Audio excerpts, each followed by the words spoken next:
Bonjour. Dans le cours précédent, nous avons parlé de la dérivabilité à gauche et la dérivabilité à droite en un point. Nous avons donné l'interprétation géométrique du nombre dérivé à gauche et du nombre dérivé à droite. Maintenant, on va lier la dérivabilité à droite et la dérivabilité à gauche et la dérivabilité. Voilà la propriété suivante, selon la propriété suivante. Soit f est une fonction définie sur un intervalle ouvert i et a un élément de i. F est dérivable a si et seulement si, trois conditions. Il faut que f soit dérivable à droite en a et f soit dérivable à gauche en a et f' d de a égale à f' d de f' d de a égale à f' g de a.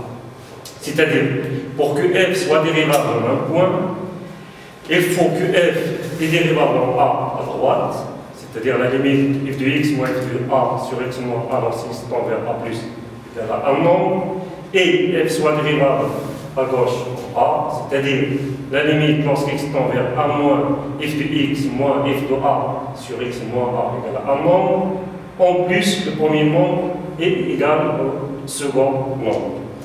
On va essayer de voir un exemple.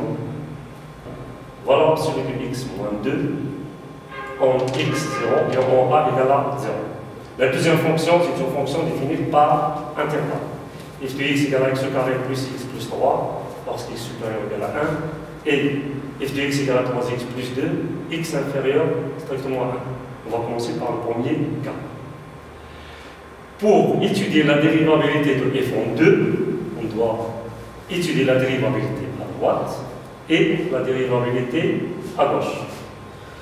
Pour la dérivabilité à droite, la limite, on a la limite de f de x moins f de 2 sur x moins 2, la dérivabilité à droite en 2 bien sûr. Lorsqu'x tend vers 2 plus égale la limite de valeur absolue de x moins 2, moins f de 2 c'est 0, sur x moins 2. X tend vers 2 plus, c'est-à-dire x est supérieur à 2, donc x moins 2 est positif. Valeur absolue de x moins 2 égale à x moins 2, donc on obtient limite lorsque x tend vers 2 plus, x moins 2 sur x moins 2, simplifie égale à 1. Conclusion, f est dérivable à droite en 2, et le nombre dérivé à droite 2 égale à 1. Voilà le premier cas. On a étudié la dérivabilité à droite, donc f est dérivable à droite en 1, et le nombre dérivé à droite égale à 1. Dérivable parce que la limite égale à 1. Passons à la dérivabilité à gauche. On a la limite f de x moins f de 2 sur x moins 2 lorsqu'x tend vers 2 moins égale limite f de x alors sur x moins 2 f de 2 0 sur x moins 2 égale à la limite lorsqu'x tend vers 2 moins, on a valeur absolue de x puisqu'x tend vers 2 moins, c'est-à-dire x inférieur à 2, x moins 2 négatif, donc valeur absolue de x moins 2 égale à moins x moins 2 sur x moins 2, on simplifie, on aura moins 1. Donc, f est dérivable à gauche en moins 2 parce que la limite égale à moins 1. F est dérivable à gauche en 2 et f'g de 2 égale à moins 1. Maintenant, on a étudié la dérivabilité à gauche, on a trouvé à droite, on a trouvé que le nombre dérivé à droite égale à 1. Pour la deuxième fonction, ou bien le deuxième exemple, on va étudier de la même façon la dérivabilité à droite et la dérivabilité à gauche. Pour la dérivabilité à droite, on a limite lorsqu'x tend vers 1 plus, f de x moins f de 1 sur x moins 1, égale à la limite lorsqu'x tend vers 1 plus, x au carré plus x plus 3, on prend la première expression, x supérieur à 1, moins f de 1 égale à 5, sur x moins 1, qui est égal à la limite lorsqu'x tend vers 1 plus, x au carré plus x moins 2, on a calculé, sur x moins 2. En remplaçant, on aura 0 sur 0, on factorise pour lever l'indétermination, qui est égale à la limite lorsqu'x tend vers 1 plus, x moins 1, facteur de x plus 2, sur x moins 1. On simplifie par x moins 1, on obtient la limite lorsqu'x tend vers 1 plus, x plus 2 égale à 3. Donc, f est dérivable à droite en 1 parce que le résultat est un nombre. Et le nombre dérivé à droite égale à 3. Passons à la dérivabilité à gauche. De la même façon, limite lorsqu'il se tend vers 1 moins de f de x moins f de 1 sur x moins 1 égale à la limite lorsqu'il se tend vers 1 moins 2. On prend la deuxième expression, x inférieur à 1, 3x plus 2, moins f de 1. F de 1, on le calcule dans la première, parce qu'on a o égale. Toujours, on prend l'image dans l'expression où on a o égale. Parce que la seconde expression, on a strict, inférieur strictement à 1. Donc 1 n'appartient pas. Donc 5, on va prendre f de 1 égale à 5, le même nombre. En faisant les calculs, on aura 3x moins 3 sur x moins 1, 3 facteurs de x moins 1, la limite x tend vers 1 moins, 3 facteurs x moins 1 sur x moins 1 égale à 3. Alors, donc f est dérivable à gauche en 1 et f' de 1 égale à 3. D'où on a trouvé que la dérivabilité f est dérivable à droite et le nombre dérivé est à droite, et f est dérivable à gauche et le nombre dérivé égale à 3.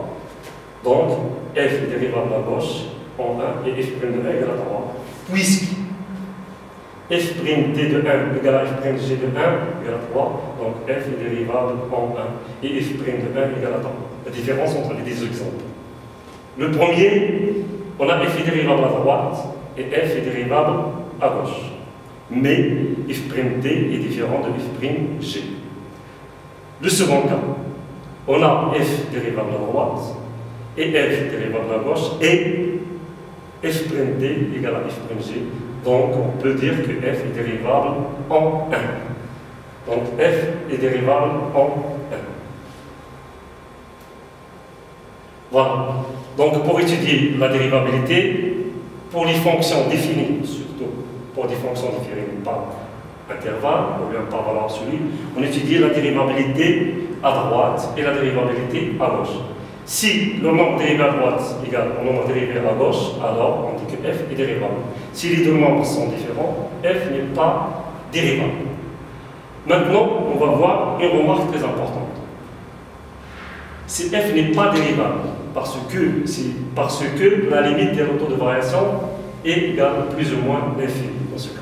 Si, la remarque, si limite lorsqu'x tend vers a, f de x moins f de a sur x moins a égale plus ou moins l'infini, alors f n'est pas dérivable en a et la courbe de f admet au point a de coordonnées a, f de a, une demi-tangente verticale.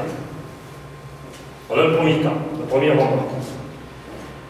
La seconde remarque illustre l'exemple 1. f est dérivable à droite, dérivable à gauche, mais le nombre dérivé à droite est différent du nombre dérivé à gauche. Si f' est de a différent de f' de a, alors f n'est pas dérivable en a. Le point a est un point, on l'appelle un point anguleux, parce que dans a, on a une demi-tangente à droite, une autre demi-tangente à gauche, donc c'est un point anguleux. Donc, en conclusion, l'interprétation géométrique de la dérivabilité. f n'est pas dérivable dans deux cas. Ou bien la limite de toute variation égale plus ou moins l'infini. Dans ce cas, l'interprétation géométrique, f admet, la courbe de f admet une demi-tangente verticale au point de coordonnées a, f de d'équation x égale à a, tangente verticale. Le deuxième cas, si le nombre dérivé à droite est différent du nombre dérivé à gauche, alors f n'est pas dérivable et dans ce cas, la courbe admet en a un point anguleux ou bien le point a est un point anguleux. Exemple du premier cas, on prend la fonction f de x égale à racine de x dans le cas où la limite égale à l'infini. Soit f défini sur 0 plus l'infini par f de x égale à racine de x. On a la limite lorsqu'il se tend vers 0 plus parce que est défini à droite de 0. f de x moins f de 0 sur x moins 0 égale à x égale à la limite lorsqu'il se tend vers 0 plus racine de x sur x en multipliant par le conjugué ou bien en remplaçant x par racine de x tout au carré et en simplifiant on aura 1 sur racine de x qui sera la limite de 1 sur racine de x tend vers 0 plus égale à plus l'infini. Donc, f n'est pas dérivable à droite en 0. Et la courbe de f admet une demi-tangente verticale au point O de coordonnées 0, 0. Donc, si la limite du taux de variation f de x moins f de x0 sur x moins x0 égale à plus ou moins l'infini, on dit que f n'est pas dérivable. Et l'interprétation géométrique, c'est f admet au point x0, f de x0, une demi-tangente verticale. Voilà. Maintenant, on va passer à un autre point. La fonction dérivée. Dans les paragraphes précédents, on a parlé de la dérivabilité en un point. Dérivabilité à droite, dérivabilité à gauche. Donner l'interprétation géométrique de la dérivabilité à droite, de la dérivabilité à gauche. Maintenant, on va parler des fonctions dérivées. Avant de parler des fonctions dérivées, il faut définir d'abord ce qu'on appelle la dérivabilité sur un intervalle. Dans le premier point, on a parlé de la dérivabilité en un point. Là, on va parler de la dérivabilité sur un intervalle. On dit soit f est une fonction définie sur un intervalle ouvert i. On dit que f est dérivable sur i, sur l'intervalle i, si f est dérivable en tout nombre réel x de i. Tout simplement. Une fonction est dérivable sur un intervalle ouvert s'il est dérivable en tout point x appartenant à i.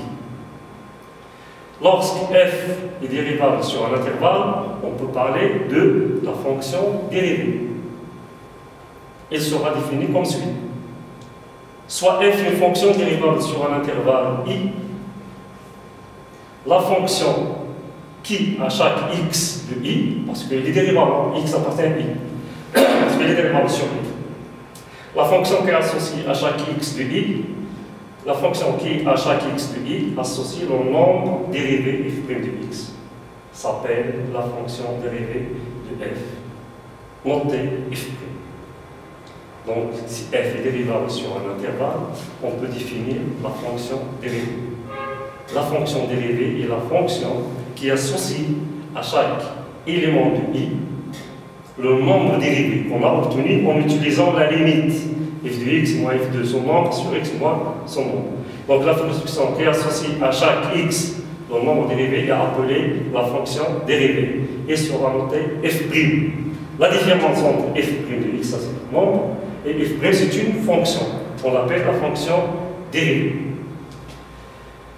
Voilà, on a parlé de la dérivabilité sur l'intervalle et de la fonction dérivée. Passons au tableau des fonctions dérivées des fonctions usuelles. Le tableau suivant, il présente, ou là il donne, les fonctions dérivées des fonctions usuelles. Type de fonction, fonction dérivable sur son dérivabilité et la fonction dérivée. La première fonction, constante, f de x égale à k, une fonction constante, dérivable sur r. La fonction dérivée est la fonction nulle. On peut l'obtenir en utilisant la limite. f de x moins f de x0 sur x moins x0, on observe 0. L'identité, f de x égale à x, est dérivable sur r. Le nombre dérivé, ou la fonction dérivée, est la fonction qui est à x associée au nombre 1. Puis, la fonction affine, ax plus p, dérivable sur r. La fonction dérivée, c'est la fonction qui est à chaque nombre x associée au nombre a, la fonction constante. Donc la dérivée de la constante, la fonction nulle, de l'identité 1, de la fonction affine ax plus p, a, de la fonction puissance x à la puissance n, avec n supérieur ou égal à 1, il est dérivable sur r. Sa fonction dérivée, c'est la fonction qui est associée à x, n, x à la puissance n moins 1. On peut vérifier cette formule en utilisant par exemple x au carré. Pour déterminer la fonction dérivée, on détermine le nombre dérivé. Donc on étudie la dérivabilité, on a un certain x0, en calculant limite x tend vers x0, f de x moins f de x0 sur x moins x0, en prenant n égale à 2, on obtient 2x0. Donc on généralise la dérivée de la fonction x à la puissance n et nx à la puissance n moins 1. La même chose, la fonction inverse, s sur x. Dérivable sur R étoile. L'ensemble dérivable sur R étoile. Et la fonction dérivée, c'est moins 1 sur x au carré. Là aussi, on peut le justifier ou le vérifier en utilisant la limite. Fonction racine carrée, dérivable sur 0 plus l'infini envers 1, 0. L'ensemble de définition, c'est 0 plus l'infini fermé, mais l'ensemble de dérivabilité, c'est 0 plus l'infini envers 1, 0. Sa fonction dérivée est x, on associe 1 sur 2 racine de x. La fonction sinus x, dérivable sur R, sa dérivée est cosinus x. On peut obtenir le résultat en utilisant la limite. Cosinus, fonction dérivable sur R et la fonction dérivée et la fonction Pax associée moins x.